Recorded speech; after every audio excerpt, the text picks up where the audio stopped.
Hey, Donna Schwartz here from the Everything Saxophone Podcast. I am so happy to have James Brandon Lewis on the show. He's been a request from a bunch of people, and I was finally able to get in touch with him, get a hold of him, because he is so busy. He's doing so great. In fact, I have it right here. He's also featured in the latest issue of Downbeat. This is the August 2024 issue. Great article in here, for sure. It really really definitely highlighted you and stuff like that. So congratulations on that, first off. Oh, thank you so much, and thank you so much for having me. Appreciate the work you're doing for sure. Oh, thank you. I appreciate that. And Yes. it's interesting because, reading about your background, you're from Buffalo. I'm from New York also. You're from upstate, right? Awesome. Yep. Y'all make fun of our accents, you make fun of the way we say like water and, like toilet and, that kind of thing. I remember that growing up and going to Saratoga for a summer camp. Right. Everybody would just make me say those words just to laugh. But anyway, I won't hold that against you. But Right. Please don't. the cool thing though, so you grew up in Buffalo, and what was so interesting, it was in Downbeat magazine, and it's funny because I was going to ask you about this too. You were talking about how your musical education came at an early age, et cetera. From church. You were singing to sermonic melodies at the Buffalo church where your father was a pastor, and then you took clarinet at 9, which is pretty typical for a lot of New York State for the most part, where we would take instruments, in elementary Right. school, stuff like that. So you did start in clarinet, but what was really Right. cool also, and I'm going to dive into that in a few minutes, but you said my time in Buffalo and at Cal Arts, okay, where you were mentored by people like Charlie Hayden and Wadada Leo Smith. That time taught you about music as a holistic space of influences without categories or hard boundaries. We had Grover Washington Jr., Rick James, Ani DeFranco. Music was Hmm. just music when I was growing up, and I'm thankful for that since it's hugely informed the way I play now. And I can hear that.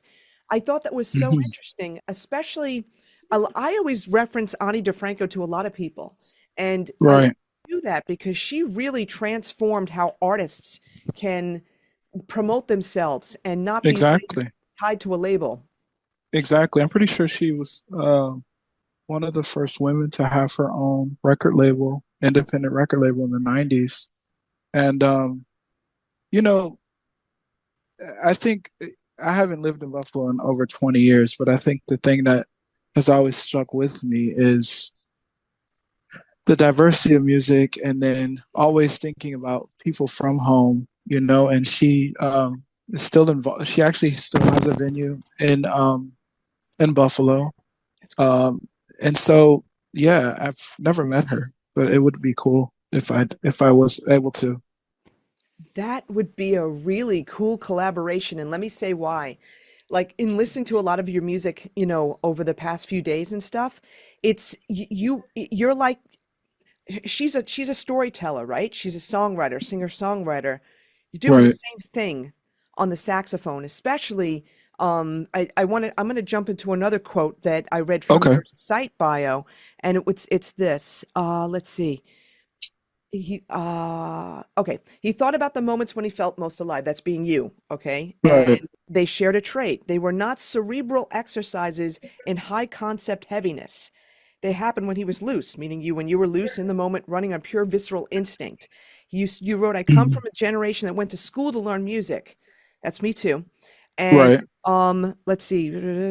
What happens in that environment is everything becomes overly complicated. And Hmm. after your album Jesup Wagon, I was aware how inside my head I tend to get. I started thinking about the importance of breaking out of those thought patterns from school. At this point, I had kind of a trained intuition to know where my stuff's supposed to go. I began to challenge that.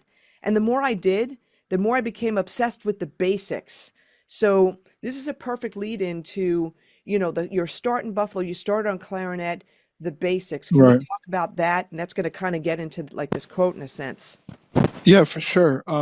So yeah, I started on clarinet at the encouragement of my mom, who noticed I had, she just noticed that I love melodies and would be singing along with, different uh, musicals or movies or so on and so forth. So I started the clarinet at 9 in school when you could actually rent an instrument from the school.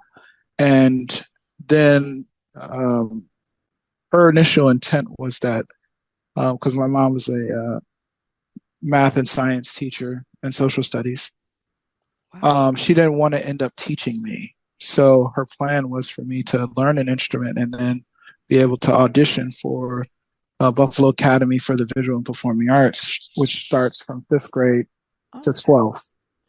So Wow. I went to the Buffalo Academy for the Visual Performing Arts, and eventually I acquired an alto saxophone around the age of 11, going into turning 12. And it was actually a Buescher 400 alto, and then that's when I started private lessons outside of school. So pretty much my whole life, I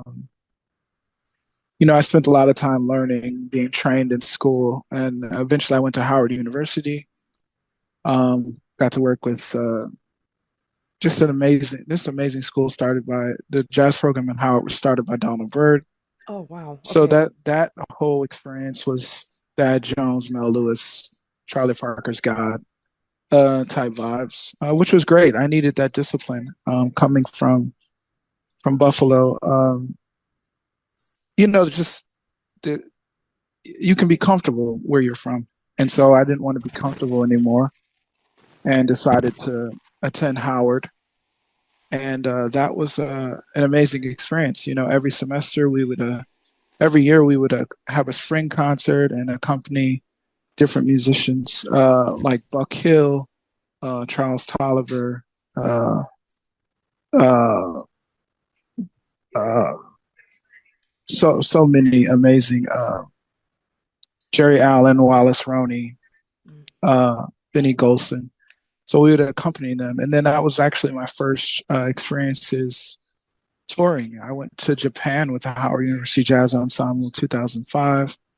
That was also the same year that we played at the Kennedy Center Honors, backing John Legend, Katie Lang, and Vanessa Williams. It was the year they were honoring Tony Bennett. Wow. So that's pretty much. We'd have people stop by. Jason Moran used to stop by there. This is prior to him taking the position over at the Kennedy Center. So we're talking circa 2002 to 06. I was at Howard. And then after that, my dad's a minister. He never pastored a church in Buffalo. He's been on ministerial teams, of course. Okay. But after my time at Howard, I went out to Colorado where my dad was living at the time. He basically lived in Colorado my whole life until recently during COVID. He moved. But that's when I really, I've been playing in church my whole life. And so my training in school and at church just paralleled each other. But I really started to really play full time. Once I got to Howard, I was playing at church on the weekends, and then just continued that when I lived in Colorado for about 2.5 years before transitioning from that experience to going to graduate school at the California Institute of the Arts. So that 2 years I was learning, playing, sitting in the big bands and jazz clubs and playing at church, and I also spent a semester at the University of Denver, Lamont School of Music.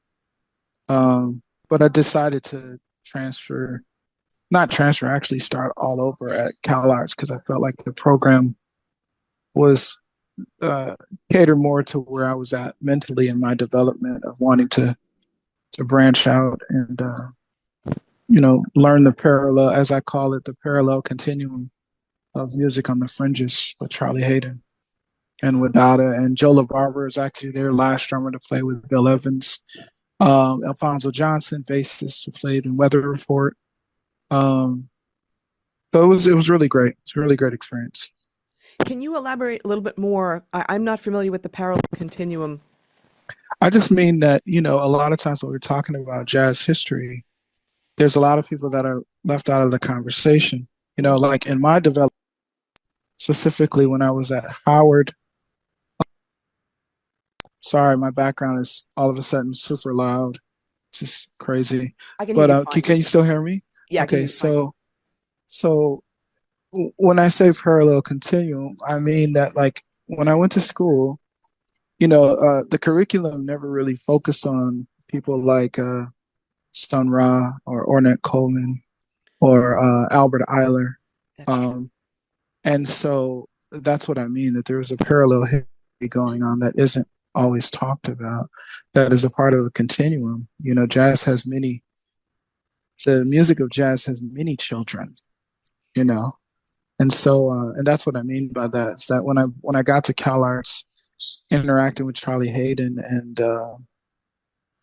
really, it wasn't my first time hearing the name Ornette at all, but it really emphasized, learning about the AACM and, Oliver Lake, and just so many practitioners of this music that were not, I guess, in mainstream education, so it was really beautiful to experience that. When I got to Cal Arts, I could write my own compositions. I could play spirituals. It was such a wide open school. So I just really thoroughly enjoyed myself very much. So that's what I mean by that. For And sure. it sounds like also you weren't like put into a box, Yeah, where yeah, I definitely wasn't limited in my experience. And I mean, I had already had discipline. I was already Howard trained me to be a very disciplined musician, but I felt like other programs that I had attended, you know, um, this is not to rag on any school. This is just my experience of, say, for instance, if I'm in a bebop combo, wouldn't it help me to know how to write in the style of the idiom rather than constantly regurgitating, oh, well, Bud Powell played this, you know, we're playing this Bud Powell piece just like Bud Powell. I mean, I think that helps, but I think it also hurts because you gain more if you'd actually try to write in the style of someone, just to experiment as opposed to just regurgitating whatever they played.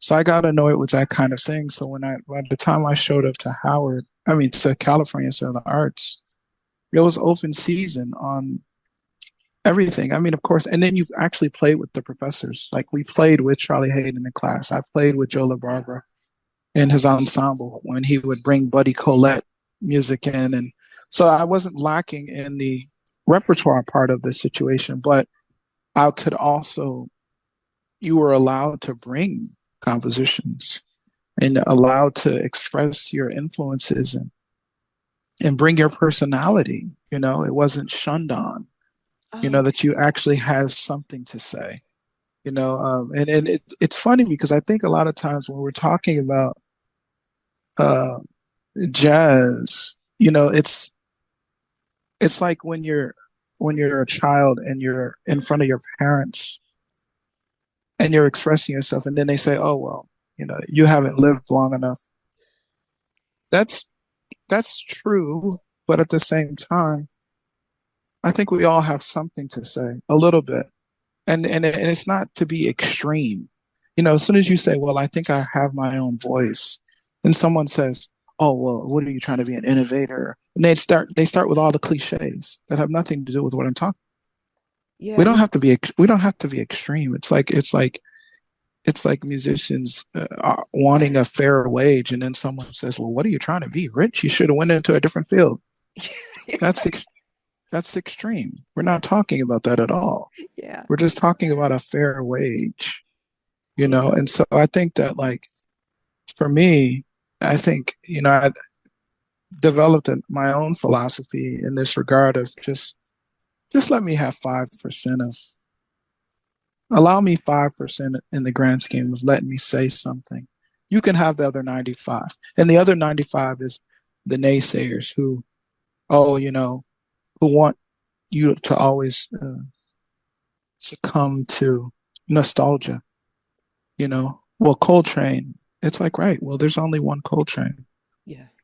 He's great, but like, I think there's people people within their time period that have something to say that should be respected accordingly. That's not to say that none of us are dis Coltrane. You know, I listen to the greats every day, but I'm not actively trying to be them because I know I can't. You know, I think that, you know, I do a lot of emotional mapping where like I'll listen to over COVID, I was listening to Teddy Edwards. And I was like, in my mind, I was like, you know, wow, like this guy is amazing. How can I mimic not him, but make some music that gives me the same emotional feeling that he's given me, Okay. Okay. you know? And so yeah, so anyways, that's a tangent. I'm sorry. I can go on tangents sometimes. No, actually, I don't think that was a tangent. I appreciate that because I'm thinking a few things as you were saying that I'm thinking, okay, what you were explaining is how to be innovative. That's the first thing. And what you're also Yeah. saying too is that, you know, we shouldn't, when someone starts to form their own ideas, we don't want to swat them down. We want to encourage it. And like the first word that Mhm. came to my mind was that I wonder if there was any, and I don't think there was, but any Montessori school type of training in your life. But I don't think so Hmm. because, like Montessori schools, like, they allow exploration and stuff like All that. right. Um, oh, sorry, go ahead. Well, no, no, I didn't have that. I mean, that sounds cool. I know a few of my friends who have kids who are in Montessori schools, and the way they explained it to me, I'm like, wow, that sounds really great. I mean, I think that might have helped me get to who I am sooner.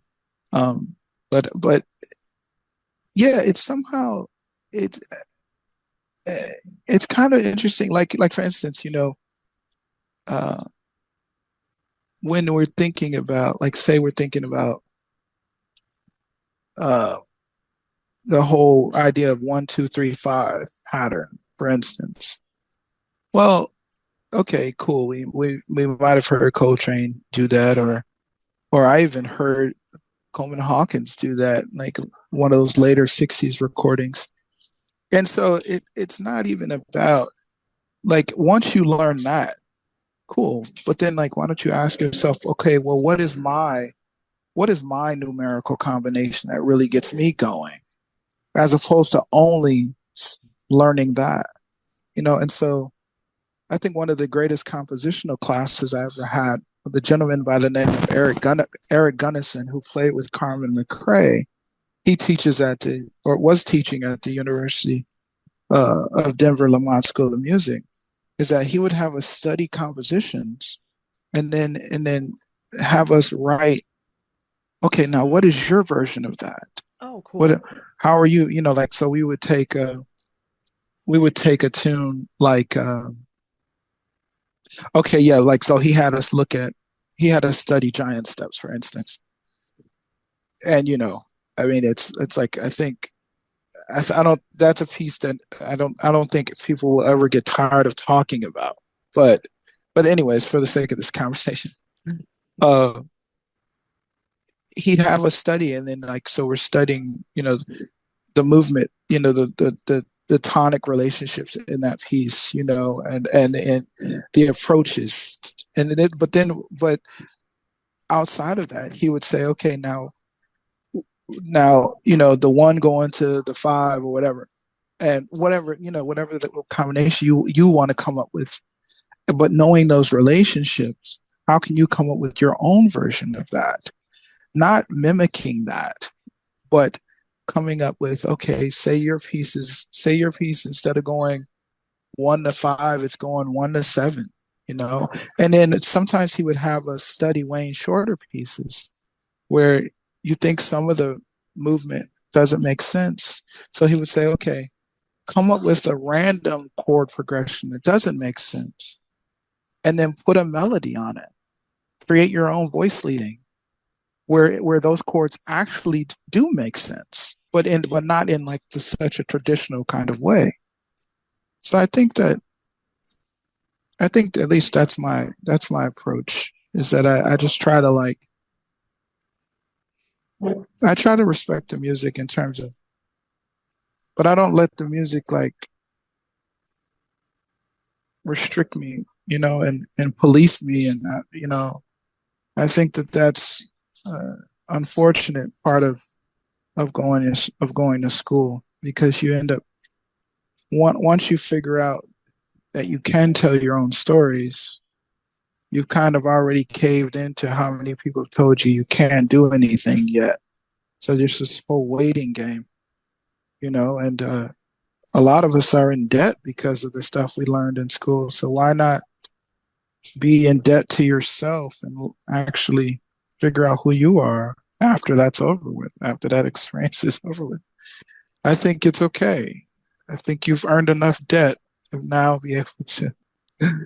Well, maybe I shouldn't say that, but I don't know. No. Actually, no. This is awesome, and I think I have a question that goes around this too. Do you feel that let's see, you went to school to learn music, all that kind of stuff, Yeah, but the way I'm trying to phrase this is that helped form your foundation so that you could, for I want to sure, say, break the rules. Do you know what I mean? But it is for like, sure. for someone who doesn't have that or never had that formal, education, maybe he's coming into music just on the outside of schools, right? And just self-taught, Right, that kind of thing. which is Um, beautiful too. yeah, because it's different. It's definitely different. Maybe they don't feel tied down, so to speak. But would you say that having all that, education, all that that learning, all that kind of thing, the discipline, right, that you had, having that allowed you to become more freer, or am I off? No, I think you're absolutely right. I think that, like, if you think about an athlete, you think about somebody who is training in the off season, and say their goal is, over the summer, I want to, make 20,000 shots, and that's their goal. And then by the fall they get here, they've done so, they've had the discipline to do so much of that groundwork that eventually their mind needs to be free. But there's some things that kind of kick in with so many reps of doing something. Like I say in that article, you end up developing this kind of trained intuition where, like, if you hear, like, as much as I can't divorce myself from my training. It's even, no matter how much I try, it's in there, it's in my subconscious, you know, um, and it comes out, like sometimes when I hear, if I play with someone and then all of my experiences end up being reactionary, where I think, oh, I'm not working. And then I listen back at the tape and the chord might have came up and I played the exact thing that is right, that would be right in theory class or something like that. And then I say to myself, oh, so I think it's like, I don't subscribe to these mantras of like, knowing you have to know the rules before you can break them. Because I mean, there's been a lot of happy, quote unquote, coincidences in any field that has led to innovation. So it could go both ways. I mean, there's a lot of things that I've learned from musicians who didn't go to school, who just have such a idiosyncratic nature to them, to the way they play. It's so unique to them that they're not tainted by school. Like I was talking to a saxophonist not too long ago about, gosh, I wish I could remember his name. It'll come to me, but we were talking about how, like, the nature of fingerings used to be so personal, especially with the altissimo before it got kind of standardized, and then regional. Like, you meet certain people and everyone's playing this high C, differently, like 1-3-1-3, or like all these different Yeah. unique ways. And now it's almost, I kind of miss that vibe. Like, I appreciate where the instrument is now and the flexibility that so many players have. It's really inspiring. But I also miss that little wrinkle, like, oh, well, how's this person? You know what I mean? Because it's like, then you go to another saxophone players, they're like, no, I'm not doing 1-3-1-3. I'm doing like something totally different. It's like, wow, okay, cool. That works too, you know? So I miss the options, you know, or at least, no, I correctly. I miss the, the nuance of individualism, you know. I think the instruments progressed a lot, but I think just when something progresses, then we have to kind of get back to like the original essence of something, which I'm always thinking about, you know.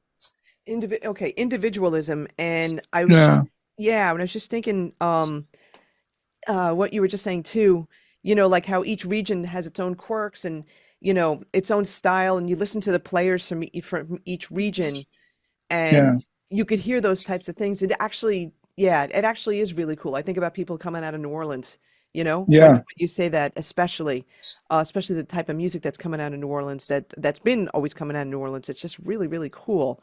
I'm curious if you, um, I don't know if I want to say if you were a professor in a school that way, but I'm just thinking like you know, how would you recommend someone just starting out learning jazz? They can play their instrument, Hmm. they can, play scales, all that kind of thing. How would you recommend people pursue, you know, um, I was gonna say learning jazz, but in all honesty, it's really studying improvisation because the theme for this Right, goes all the way back to one of the first quotes I read, where you talked about how Buffalo's so eclectic in terms of like all the styles of music that you learned. So like, right. what would you recommend to someone who came to you and said, you know what, I want to study improv.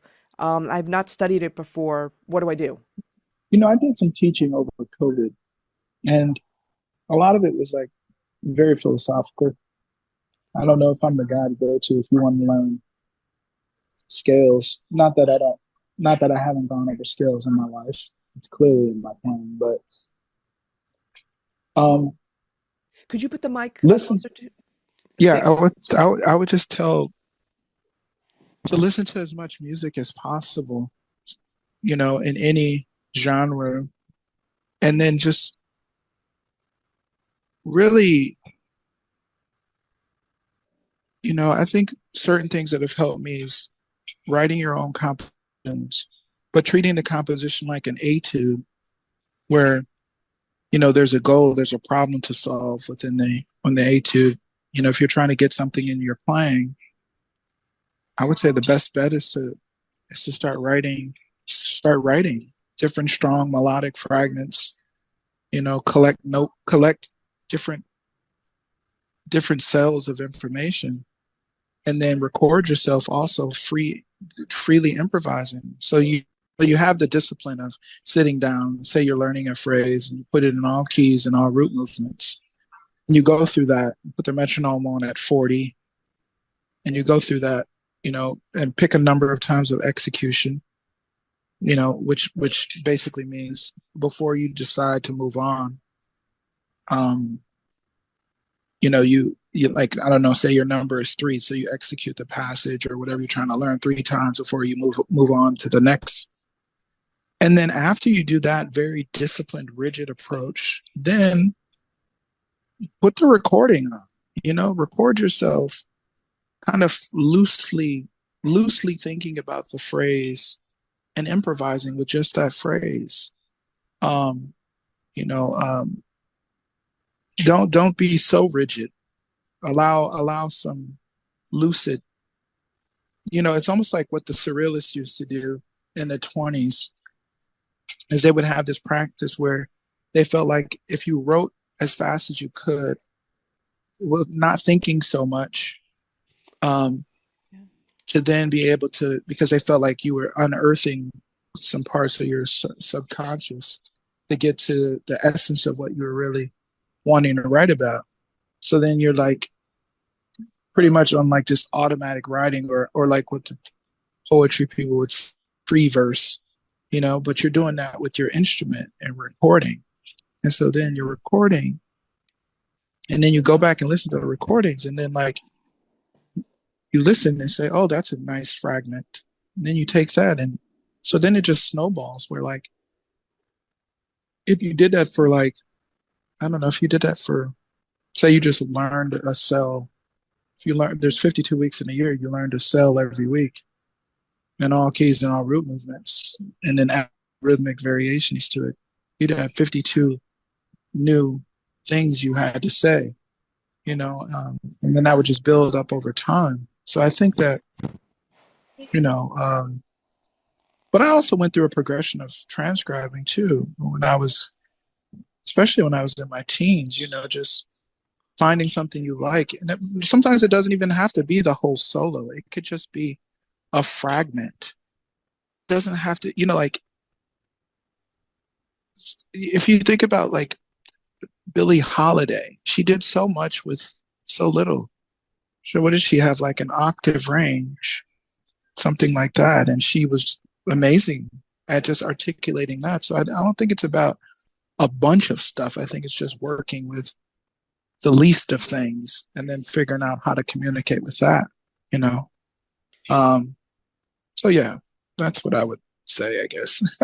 Yeah, no, this you really distilled it. You really distilled it. And what I mean by that is that, again, it's not like we're throwing away history. No, we're, listening, doing Yeah, a lot of listening, and then yeah, identifying things that we like, and then, working on it, as you use the word like rigid and stuff like that, just working right. on it, and then getting in all the keys, and then doing variations of it. And then, but what was really cool what you said, just freely improvise and then see what comes out of you, Right, and whatever stage you're at, it's just going to get better and better because, obviously with more experience, there's more that your instrument, more that you own your instrument, and, other right. things come out, as well. But what was really cool is that you said, not just listening, just to jazz, but like really anything, any genre. Yeah, any genre, because I feel like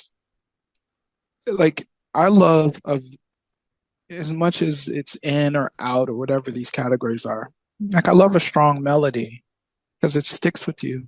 So then if you're just like, say you're just deciding, like I was doing this over COVID, is I would take, like for instance, one of my favorite, we're talking about Coltrane's just hitting my mind. We're just talking about Coltrane, but it's okay. I'm gonna roll with it because that's what the headspace I'm in. But I was going over 26-2, and you know, just taking a bar of that, that shape. Don't even go over the whole. You don't even have to go over the whole thing. You can, but just give yourself time to just rest in the piece. I think sometimes we're so caught up in like, I gotta know, I gotta know, I gotta know, and then it feels this angst, as opposed to just resting in like the fact that like I don't know right now, but I will, and just live with it. Like, and then one day you'll just keep adding, and it'll be added. You know what I'm saying? And it's just like you're adding, but then you're learning that. So then by the time you're improvising, you have so much information because you're not even thinking about four bar, like a phrase is 4 bars. You're thinking, no, I have 4 bars, it's 4 phrases because you've broken it up into fragments. So now you have more information actually, you know, whereas like, it's like when one of the first pieces of information I remember learning when I was at Howard, and my professor was not Charlie Young, who is the lead alto for Duke Ellington Orchestra, I believe still, and then he's in charge of the Smithsonian Jazz Masterworks. He was my teacher at Howard, and he was not into licks or trying to teach us licks, but I remember one time, we were begging him, "Hey, please show us something," and I think he wrote down right. And I said, I would never forget that. But ultimately, if you're going, if you're doing that in all keys, but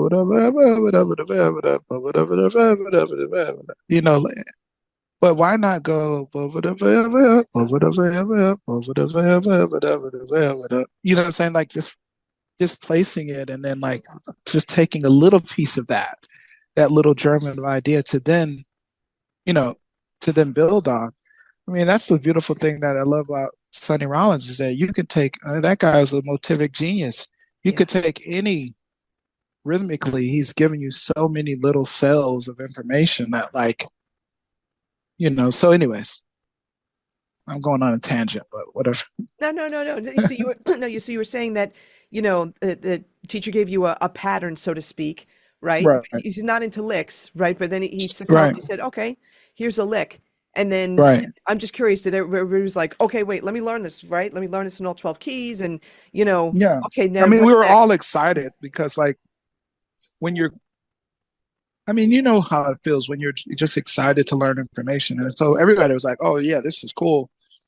But then after a while, when I focused on that years later and I go back to that information, because, it's funny, I was having a conversation with my dad the other day and he gave me just the most amazing advice. He said, if you need to reignite your flame, and he's not a musician, but he said, go back to some of the things that you were working on to remember what about that thing inspired you to reignite, your love and your passion now. And I said, wow, I never thought about, I mean, I have notebooks of stuff, but I never thought about necessarily revisiting stuff that I'm supposed to know. Yeah, yeah, yeah, yeah. Yeah. It's funny. Yeah, that brings back memories of stuff when I was at Queens College, and actually Donald Byrd was there too. Mm. So Oh, Jimmy, wow. yeah, Jimmy Heath started the jazz program. I was still an undergrad, but he started it from the master's program, and then the year later he brought in Donald Byrd, and then Oh, wow. Darren Barrett came down because he heard Donald Byrd was going to be there. Darren's a great trumpet Right. player, and Right. yeah, so it's just bringing back actually a lot of memories when it comes to that, for sure. But Yeah. but what's really interesting though, you said you love a really good melody, Yeah. and the downbeat article, but also your bio, you talk about that Right. as well, and like that's the thing that really moves you. And for me, just like tying a lot of this together, again, I think it's because of your upbringing. I'm just thinking about Grover Washington Jr., very Oh, melodic, yeah. For right? sure. You For know, sure. all the people that you've listened to, I think that really had Mhm. more of an effect on you, maybe than you realize. I don't know.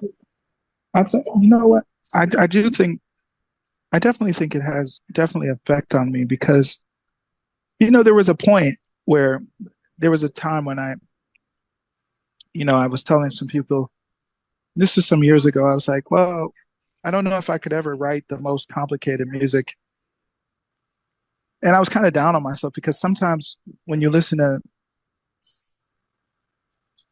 in this day and age, sometimes it feels like melodies passe, you Yeah, know? yeah, yeah, And I got kind of down about that because I was just like, well, maybe I was born in the wrong time period but, uh, but then like all of the people that I love and admire, if we're talking about Ornette Coleman, beautiful, beautiful melodies, or William Parker, who I've worked with a lot, one of my favorite melodies.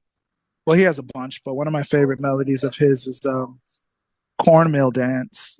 Um, anybody listening, you should check that melody out. I mean, it's really simple and really, but not simple. And when I say simple, for me, simplicity and the folk essence is the highest uh, form of anything. I mean, you have marketing people who know how to explain the most complex stuff and in the simplest language to get their point across. But anyways, that's another story. But when I think about those melodies, they stick with you. Like Cornmeal Dance, I find myself humming that all the time. Ba ba ba da ba da da da da ba da da da da da da da da da da da. Very, very. I mean, that's such a strong melodic characteristics. Or when you think about Ornette Coleman, Broken Shadow, this is one of my favorite melodies because it's like if you slow it down, or you know, or speed it up. You know, it's like ba da da ba da da da da da ba da da da da da da da da da ba da da da da da da da da da da. I mean, come on, it's really like it just pulls you in. It's so compelling. So I think it's just me being comfortable with who I am at this point, and not saying that I'm not at my house, still not trying the complicated. You know, I'm still trying to. Well, maybe one day I'll get there because I think there's something to be said about that too. Man, when the day's finished, I'm still a saxophone player, meaning I still like. I mean, I think saxophone players we have a thing with notes. You know, I think we like notes. I think we like a lot of them too. so so yeah, that's the vibe. Got it. And I'm just thinking as you're talking and you're singing all these and referencing all these melodies, I'm also thinking that the influence of, you going to church, playing in church a lot. I Yeah, think that probably also has a lot to do with it as well. I remember growing up in church and all that kind of thing. And then being part of like the church folk group on trumpet, yeah, and I had to right, I had to create my own parts because there weren't no parts at the time. We're talking a long time ago. Um, right, but always thinking about melody. And you said something really brilliant. You said that and again, this goes back to Ani DeFranco and some of the other singer-songwriters too. One of the right. highest forms of music, in a sense, is distilling it down to a melody that's relatable, that's singable, that's Of that's course, memorable. of course. I mean, like it's really it's really the essence of the playful dance you have with the audience. It's like, okay, yeah, I know I have all this skill, but I'll give you a little bit. I'll reel you in. You know, the idea of the hook. You know, what's the hook? You know, to reel the audience in, and then you can get as complicated as you want. You know what I mean? I think there's certain things that cross over into um, so many different genres. You know, where you like one of the things that I learned too is that when I was at CalArts, we had to take in order to graduate, you had to take a Ghanaian drumming class and take the dance class. Wow, wow. And yeah, and it was pretty much it was all oral. It was taught orally. Yeah. No sheet music, no anything. Heavy on the listening. Heavy on the listening. So I think that also made me realize that you know the most. I know it's funny too because I think the most like some of the even like some of if we're thinking about and for the sake of you know I don't always agree with these genres and categories, but when I think about bebop, for instance, if that's supposed to be complicated, well, it for sure is still melodic, and you could hear those players singing those melodies, and they're still, they still have a level of um, technically demanding, you know, but still has that same, still has that same vibe, of being able to reach an audience.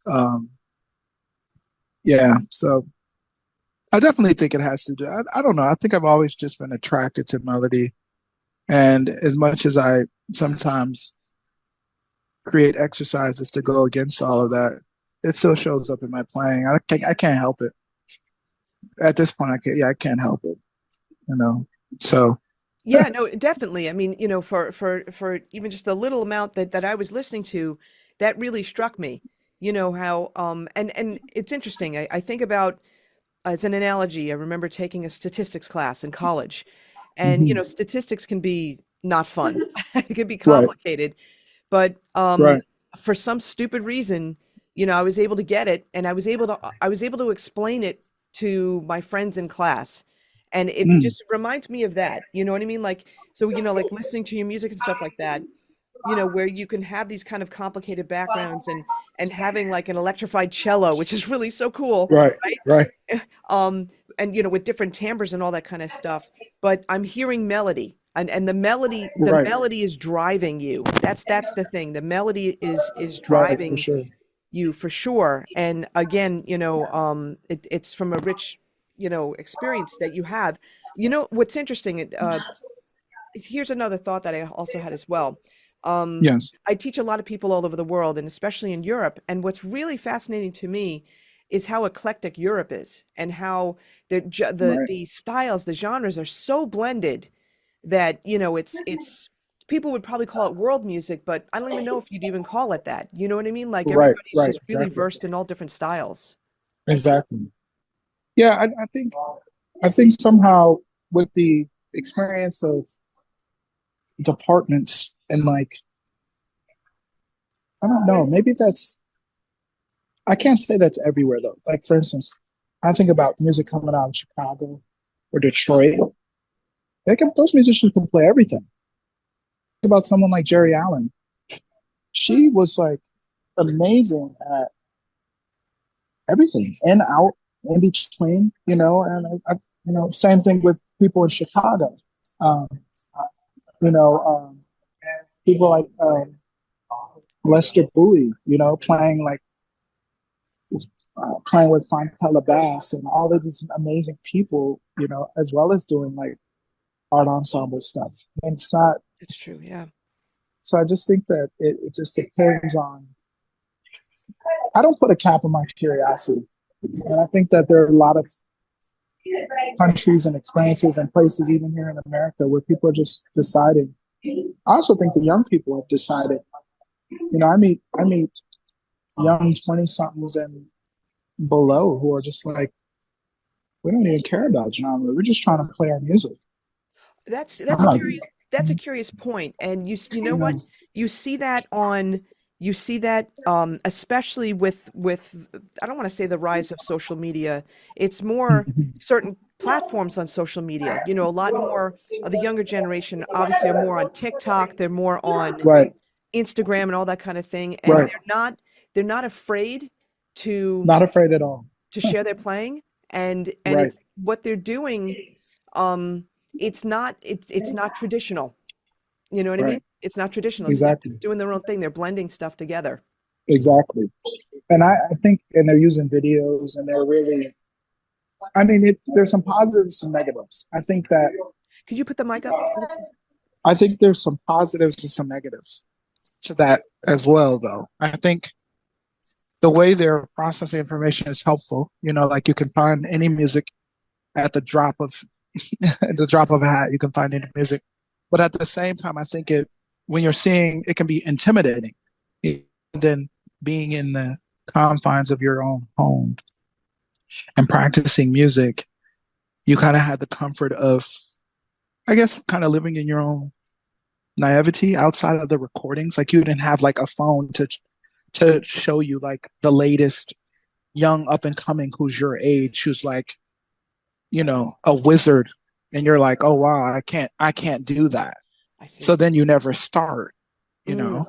Yeah, yeah, yeah. And so that's also adding unwarranted pressure in a Yes. sense, that because they'll see this 30-second clip of somebody whizzing on their instruments, and then all of a sudden it's like, well, I can't do that, and then they don't even start.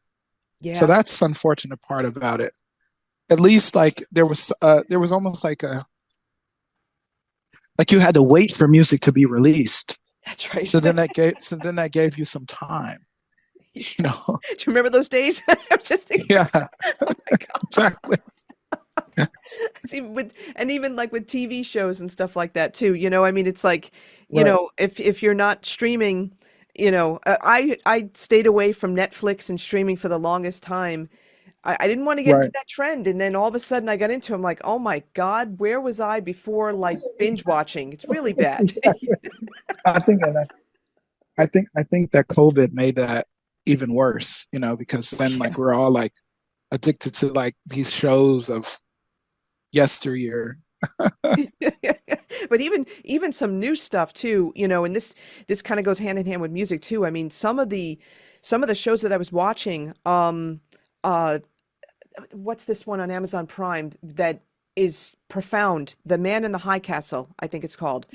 Mm. It's a series. It was a series years ago. What if Germany won World War II? Oh And wow, that's intense. That's intense. it was incredibly intense, and how the United States was broken up into three areas. The East Coast controlled by Germany, the middle of the country was no man's land, and then Japan controlled the West Coast. And it's not like, you know, it's not for the faint-hearted to watch. Let's just put it that way. But Mm. it's that kind of work on TV, that Mhm. the whole like creativity, the idea, and all that kind of thing. That what really struck me with watching like the Right, streaming shows and stuff, and how it's so different than what we were fed on channel 2, 4, and 7, or ABC, NBC, and right, CBS. You know what I mean? We're right, just so different than traditional TV, and it relates to right. music too. Like Yes, going for all the way sure. back to the how did you say it? The parallel continuum, right? Right, People know only what they're exposed to, and exactly. That's a wow. That's a great point for sure. yeah, and the more that I'm certified in music learning theory, and this is another thing I was going to ask you too, because it's pretty strong up in Buffalo. Dr. Edwin Gordon and his teachings and stuff like that. But one of the things is Mm. that, we learn the most from ages 0 to 9 when it comes to music. It's not like you can't learn anything after the age of 9. It's just that it Right, doesn't work, right? But the thing right, is that during those years of ages 0 to 9, and this goes to everybody listening who's has young kids, expose them to all styles of music. I don't mean American right, stuff. I mean, listen to world musics, listen to musics in totally different meters, compound meters, right, different styles of melodies, right, different cultures, because that is what's going to make a person more not only eclectic, but we learn by opposites. You right, you can't understand a 4/4 meter if you haven't felt a triple meter. right. Oh wow, true. That's true. Hmm. Yeah, so I was wondering if and not every single teacher in the Buffalo area, is music learning theory certified, but I know it's pretty strong up there, but I don't know if you've ever heard of Dr. Edwin Gordon and his stuff. I have not. I'd have to check that out though. If you could email me that, I would love to Yeah. check that out. Yeah, Um, he was a jazz yeah. bassist for Gene Krupa for a short time, but what Oh he wow. yeah, in the 1950s, and what he's known Hmm. for was his extensive research in how we learn music. And Wow. he was professor at a number of colleges in the country, and he's influenced so many people. He has his theories and that kind of thing. Um, but one of the basic tenets is sound before sight, so ears before eyes. And so, Wow. yeah, just like jazz musicians would learn. Right. And so that's why I was really drawn to it. And yeah, I can go on for hours about that, but yeah, I'll definitely email you some of that Yeah. information for I would sure. love to. I would love to check that out for sure. Yeah, that kind of, I say it's kind of a Buffalo connection, but in the sense that I know a lot of people that are in the Buffalo area teaching in schools that teach that, and even the Rochester area, Rochester, New York, I should say, for sure. Right. But All right. yeah, so now I'm going to go into another area just for a second. I don't want to take up too much more of your time because I know it's been Okay. so crazy. People always want to know like equipment, and I'm curious also with your tone too, your approach to vibrato. So let me start with Hmm. that. Your approach to vibrato is different, I feel, than a lot of people. Yeah. Well, yeah, I think it depends on, well, it depends on what ensemble I'm playing with will dictate my vibrato. I think with my Red Lily project, I'm definitely thinking about uh, gospel singers. And then with my quartet, I would say that my tone caters to, I guess, the more modern sound, what today sounds like. So I'm kind of like schizophrenic musically in that sense. I have a lot of I got multiple personalities going on in my head about what I should sound like. But as far as equipment, I play on a Berg Larson 95 over zero. Okay. For over 20 years, I played on um Super Action 80, Selmer Super Action 80 Series 2. And then most recently, I acquired a, um, a Supreme. And it was hard for me to switch equipment because I'm not really an equipment person. I've been using a Berg Larson for the last 20 something years. And I play on Van Doren reeds. So I play on actually, I changed my reed the reed size for the first time, and make. I still play on Van Doren, but instead of playing V16s, when I was playing V16 for 20 some years, I recently switched to ZZ number 4 Wow. because I felt like I was getting more resonance on the bottom of the Supreme with a using a 4 ZZ than I was when I was using a 3.5 V16 for whatever reason.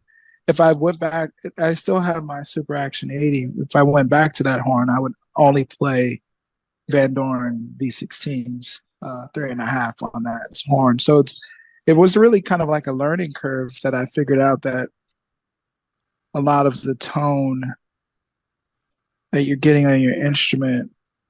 Well, first of all, you have to envision the tone. You know, I'm really obsessed with the vowel sounds in your oral cavity. So I'm thinking O a lot. Just trying to get an O sound, a more rounded sound. And I love players with rounded sounds. You know, Sonny Rollins, Gene Ammons, Teddy Edwards has a pretty rounded sound. Dexter.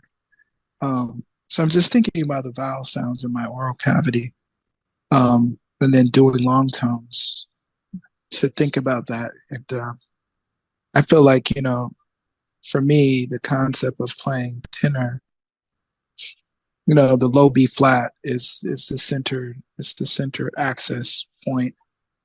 So I do a lot of exercises where I'm playing the low B flat with building resistance. I'll put the octave key on, still playing that low B flat to add more pressure to the situation. So then it gives me more ease in the lower range. And as far as altissimo, I think I've gone back to like, it's a combination of newer developed fingerings and then fingerings from back in my childhood. So I just, and sometimes I just purposely just overblow it. You know, I really study the full palette, you know, to know like, you know, anybody, you know, Frank Lowe, Frank Wright, Sonny Rollins, Wardell Gray, Bill Barron, Kenny Barron's brother. You know, I just try to study what the saxophone sounds like. And when I say study, I'm not like being over dictatorship with it. I'm just putting on different saxophone players. You know, if I put on a Stanley Turrentine, then I'm gonna probably listen to Stanley Turrentine for a week and a half just to know how he's playing. It's not even about if it's good or bad. It's just getting familiar with the nature of that player. It's how you learn. The other day I was listening to Joe Farrell. And I was like, wow, man, this guy is great. You know, so it just depends on my mood and who I'm listening to. I've gone back to Dexter Gordon recently, just, you know, to and it immediately took me back to, I mean, I'm 41 now, so it took me back 20 years to maybe even further than that of when I first started to listen to him. I was like, oh, wow, this is why I was listening to him, man. You can hear every note. It's clear. It's whatever. But I also like the gritty lo-fi-ness of not knowing. Like I like the Dewey Redmonds, and so I really just like the saxophone. To be honest with you, just if you play it, I like it. You know, like. And I guess the other thing too is that listening to all those players and the way you said it too, like kind of listening to a person for a week and really getting Yeah. into them and the nature of their playing. And it's not just like the sound, it's also like the articulation, right? The release, the attack. Yeah, everything.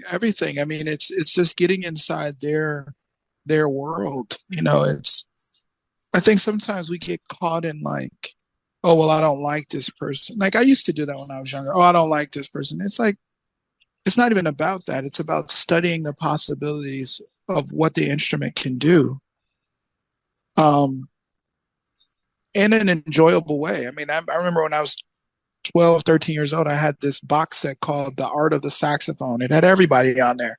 Art Pepper, Jerry Mulligan, That's right. Don Byas, Coleman Hawkins, Lester Young. It was like a 3 CD box set. I was just in love with that thing. I couldn't get enough of it, And but that really shaped how I was thinking. Quebec was on there. Like different people don't talk about than nowadays, Um, it also just depends on my mood, Sometimes, you remember like I was like early 90s, like I'm super young, but I remember the whole Coltrane, like the way tenor was being played was just like this kind of hard edge kind of vibe where you had like the what's my man? Oh man, I love this guy's playing. Is a tenor player who played with Bob Berg. Okay. He had the Bob Bergs and the Breckers, and it's just like this kind of vibe where it's like this tenor playing having this sort of edge to it, raspiness. It's funny too because I remember years ago I got into a discussion with someone. Maybe it was like over 10 years ago. And they're like, well, are you able to tell when someone's using a metal mouthpiece or a hard rubber mouthpiece? And in my mind, I was like, no, I can't tell because sometimes somebody's playing a hard rubber, but they're getting such a raspy sound with it. It has nothing to do with like the resonance of how the sound's vibrating inside the mouthpiece at all. Because I think, which made me then think about the fact that I think sound, if you don't have a sound conception, that has a lot to just do with like what you're listening to, and then like in your mind, I feel like you have to first hear what you want to sound like before you can, So when I started to do that, I started to get into like, okay, I like a more rounded sound, and I mean, there's like, for instance, we could put on some recordings of Train where, you know, in the earlier period of him, he's got this rounded sound. And it becomes over time, it becomes a little bit more nasal. Um, still fat sound, but I'm just saying like there's more of an E sound. I hear more E's in his playing. Um, but then you listen to Dexter Gordon, he sounds like how he talks. It's this big voice, very big. Yeah. So yeah. Anyways, Yeah, and I always great question. yeah, no, and and, and Yes. and a great answer, of course. And I think, I love Stanley Turrentine, and Yeah. but he can get a really edgy sound at times, and Yeah. but it's so soulful, and then Very soulful. yeah, yeah, and it's funny. I have that 3 CD box set, The Art of the Saxophone. Oh, You mentioned that. I was like, oh my God, I forgot about that. When we're done, I'm going to run to the exactly. other room and look for it.